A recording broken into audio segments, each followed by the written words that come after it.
Нетрпеливоста во СЈО не се одрази во судница. Катица Јанева не ги тргна Фатиме Фетај и Гаврил Бубевски од предметот Титаник 3, во која обвинет пратеникот и координатор на ДУИ Ејуп Алими со партиецот Исмет Гури.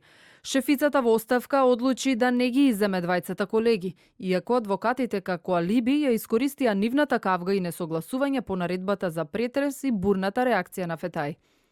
Постојат конфликт на интереси внатре, постојат недоразбирања, постојат околности кои што не сакам до крај да ги кажам, а сите ви се познати во јавноста, кои што излегува во текот на минатата недела, што господјата Катица Јанева и нејзините полномошници, односно лицата кои што го застапуваат предметот во судница, сметам дека имаат конфликт на интереси и не можат да бидат понатаму застапници и треба да бидат изземени.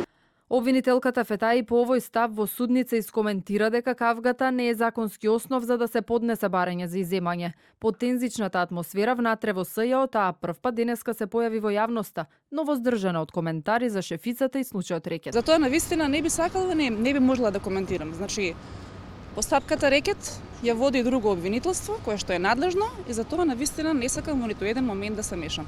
Она што е битно е дека ние како обвинителство продолжуваме со нашата работа. Иако најави оставка Јанева, се уште има моќта за носење одлуки во СЈО. Незината можна инволвираност во аферата Рекет веќе е искористена како мотив за одложување и незино иземање во постапките, во кои поранешните функционери на ВМРО ДПМН кривично се гонети.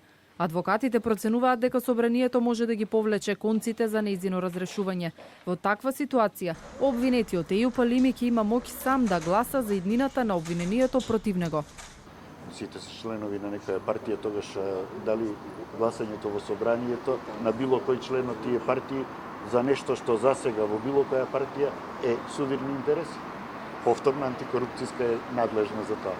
Од Советот на јавни обвинители веќе се изјаснија дека не се надлежни да одлучуваат за иземање на Катица Јанева, чиј што подпис стои за сите обвиненија на СЈО. Од собранието кое со амин на 4 на големи политички партии предложи Јанева за шефица, нема најава за ваква расправа. Мандатот на Катица Јанева законски истекува за непол месец.